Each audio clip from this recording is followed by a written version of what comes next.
प्रिय आत्मीय दाजुभाइ दिदीबहिनीहरू, हामी नेपालीहरूको घर आँगनमा नयाँ वर्ष 2082 आइपुगेको छ।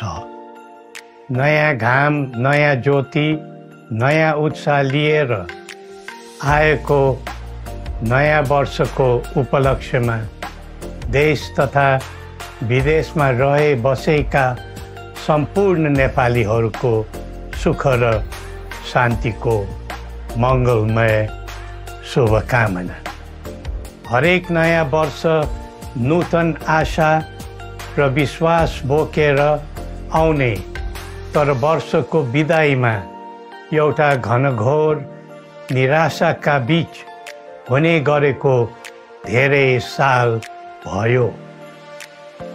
समाजका विभिन्न दल, वर्ग र जन समुदायले आफ्नो धारणा, आस्था तथा अभिव्यक्ति राख्न पाउनु प्रजातन्त्रको सुन्दर विशेषता हो।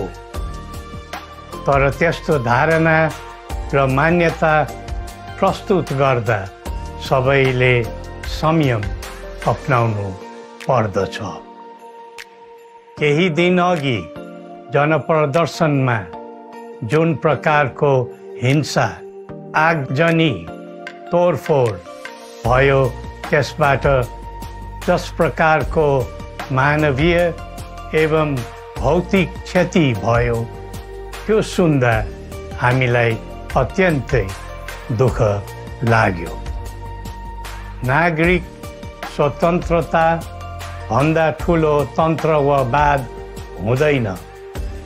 वास्तविक प्रजातन्त्र त्यहाँ हुन्छ जहाँ राम्रो, नराम्रो, जनगुनासो वा गुणगान सुन्ने परम्परा र संस्कार हुन्छ।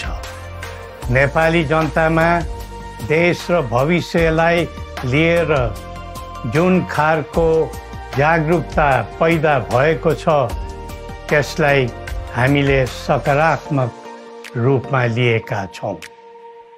वास्तवमा नेपाली जनतामा रहेको देशभक्तिपूर्ण भावना विश्वमै अनुकरणीय र अनुसरणीय छ। देशलाई विद्यमान जटिलताबाट मुक्त गराई शान्त, स्थिर र समृद्ध मुलुक बनाउने जागरुकता जुन पैदा भएको छ, नयाँ वर्ष 2082 मा नेपाली जनताको चाहना अनुसारको परिणाम हासिल हुने विश्वास थपिएको छ। मुलुकमा व्याप्त अशान्ति, अराजकता, निराशा र असन्तुष्टिबाट आम नेपालीलाई मुक्त गर्न नेपालको राज संस्थाले जहिले पनि योगदान पुर्याउँदै आएको विदितै छ।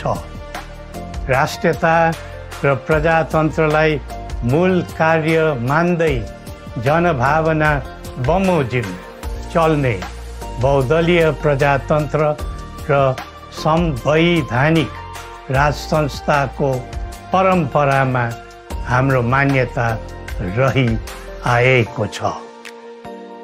वर्तमानमा बदलिदो जनचाहनाको पनि कदर गरी राज्य शक्तिको स्रोत जनता नै हुन् भन्ने मन्जुरी सदैव स्थापित हुनु पर्दछ। राष्ट्र निर्माता श्री 5 बरामहाराज धीराजको दिव्य उपदेशलाई नै अबको राज्य सत्ताको मूल मन्त्र सोच्नुमा के होला? सन्तुलित कूटनैतिक सम्बन्ध र आत्मनिर्भर नेपालको परिकल्पना नै पृथ्वी पथको मूल सार हो। यही नै राजनीतिको मूलधार हुनु पर्ने हो।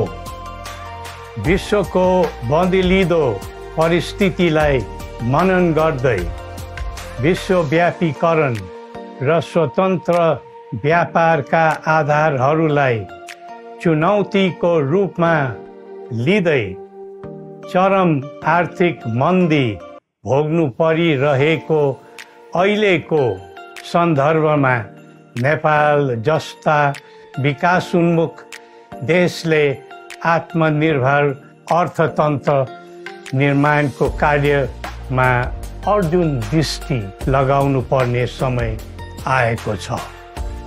स्वदेशी स्रोत साधनको प्रयोगले स्वदेशमै उत्पादन गरी स्वदेशमै खपत गर्दै आन्तरिक अर्थतन्त्रको चक्रभित्रबाटै मुलुकको समग्र अर्थतन्त्र आत्मनिर्भर र चलायमान गराउनु पर्ने विश्व परिवेश निर्माण हुँदैछ भन्ने सङ्केतहरू देखा परिरहेका छन्। विश्वकै उत्कृष्ट यो भूमिमा बाँच्न समेत गाह्रो हुने स्थिति पैदा भएपछि बढ्दो युवा पलायनलाई रोकी युवा शक्तिको श्रम र सिपलाई स्वदेशमै उच्च उपयोग गर्नु पर्दछ। युवा स्वरोजगारको निम्ति अवसरहरूको खोजी गरी नेपालमै आय आर्जन गर्न सक्ने वातावरण तयार गर्नुपर्ने आजको पहिलो आवश्यकता बनेको छ। सबै नेपालीको तन मन र ध्यान त्यसैमा लगाउनु परेको छ। विश्वभरि छरिरहेका नेपालीहरू एकताका सूत्रमा बाँधिन अब ढिला गर्नु हुँदैन। आफ्ना ज्ञान सिप र सामर्थ्य मात्र होइन, त्यहाँ आर्जेको पुँजी स्रोत र साधन समेत नेपालमै लगाउनु पर्दछ भन्ने भावना सबैमा जागृत गराउनु परेको छ। प्रकृतिले दिएको स्वर्ग जस्तै सुन्दर हिमवत् खण्ड नेपाल सिँगार्न र विकासको बिकुल फुक्न कसरी लाग्ने र लगाउने स्वदेश फर्क स्वदेश नै स्वर्ग भन्ने अभियान चलाउनु पर्ने आजको आवश्यकता भएको छ। जनभावना र चाहना बुझी मुलुकको समग्र संरचनामा नै हेरफेर र सुधारका कदम चाल्नुपर्ने तथ्य स्पष्ट देखिन्छ। शिक्षा, स्वास्थ्य र दैनिक कामकाजका पद्धति र प्रणालीहरूमा आमूल परिवर्तन र सुधार गरी यिनको आधुनिकीकरण अनिवार्य भइसकेको छ।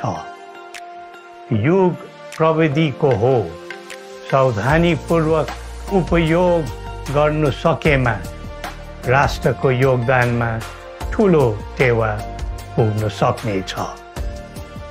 सुशासन र भ्रष्टाचार मुक्त प्रशासन मूल नारा हुनु पर्दछ।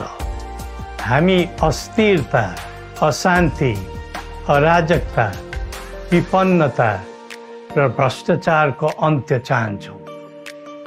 त्यसका निम्ति नेपाली जनताबाट हुने हरेक प्रयासहरूमा एकबद्धता रहनेछ।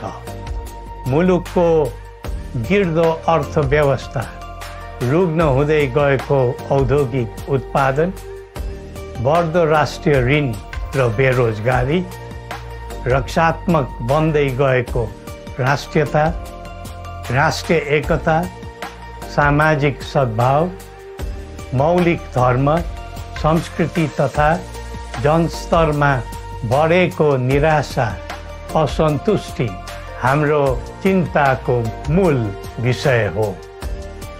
नागरिक पलायनसँगै पुँजी पलायन, भ्रष्टाचार र व्यक्तिगत देशले थाम्नै नसक्ने स्तरमा झाँगिएको छ।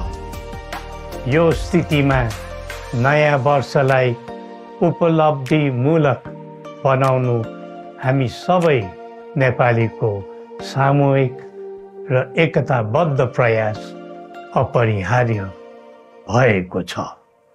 नेपाली बीच द्वन्द्व नहोस्, परस्पर अविश्वास र हिंसाको दुःखद मनोस्थिति नबनोस्, देशवासीहरू कुनै पनि नाम र न्युहुमा ध्रुवीकृत नबनुन् भन्नेतर्फ हामी सदैव सचेत र संवेदनशील छौँ। नेपालीको एकतामा नै नेपालको भविष्य निहित रहेको यथार्थलाई हामीले आत्मसात गरेका छौँ।